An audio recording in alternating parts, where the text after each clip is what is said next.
40তম বোলপুর মহকুমা বার্ষিক ক্রীড়া প্রতিযোগিতা নানুর দক্ষিণ চক্রে 8টি চক্রে 272 জন প্রতিযোগী অংশগ্রহণ করেছে। এই ক্রীড়া প্রতিযোগিতা উদ্বোধনী অনুষ্ঠান দেখার মতো আয়োজন করা হয়েছিল।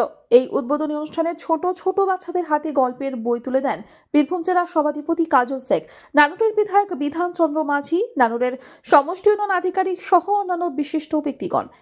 বাচ্চা ছেলে মেয়েদের মাঠমুখী ও খেলাধুলার আগ্রহ বাড়াতে এবং বই পড়ার জন্য উদ্বুদ্ধ করা এই ক্রীড়া প্রতিযোগিতায় দৌড়, লং জাম্প, হাই জাম্প, ব্যায়াম এছাড়াও বিভিন্ন প্রতিযোগিতামূলক খেলা হয়। এই ক্রীড়া প্রতিযোগিতায় দৌড়, লং জাম্প, হাই জাম্প, ব্যায়াম এছাড়াও বিভিন্ন প্রতিযোগিতামূলক খেলা হয়। আগামী প্রজন্ম সেদিন লক্ষ্য রেখে এখানকার যারা পরিচালক মন্ডলী আছেন তারা সকলে দেব শিশুদের হাতে প্রাইজ হিসাবে একটা বইও তুলে দিচ্ছেন, গাছ তুলে দিচ্ছেন এবং প্রাইজ তো আছেই। এটা সচরাচর দেখা যায় না।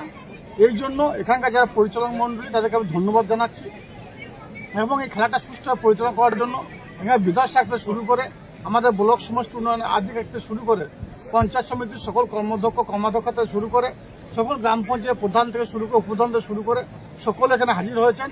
যতক্ষণ খেলা চলবে আমরা ততক্ষণই থাকবো এবং সব দিক থেকে সহযোগিতার হাত আমরা বাড়িয়ে দেবো। এটা মাননীয় মুখ্যমন্ত্রী মাননীয় মমতা বন্দ্যোপাধ্যায়ের নির্দেশ। বর্তমান যুব সমাজকে কি বার্তা দেবেন? দেখুন, যুব সমাজ বর্তমানে ফেসবুক, টুইটার, ইনস্টাগ্রাম নিয়ে ব্যস্ত হয়ে পড়েছে। তাদের খেলার মাঠে দেখা যায় না। কিন্তু শরীরচর্চা না করলে, শারীরিক সক্ষমতা অধিকারী না হলে ব্লক, জেলা, রাজ্য, দেশ কখনো এগিয়ে যাবে না। তাই যুব সমাজকে বলবো, খেলার মাঠে আসুন, শরীরচর্চা করো, কর্মে মনোনিবেশ ঘটবে। শরীরচর্চা করলে শারীরিক সক্ষমতা অধিকারী হবে, আর শারীরিক সক্ষমতা অধিকারী হলে আমার জেলা, আমার দেশ, আমার রাজ্য এগিয়ে যাবে।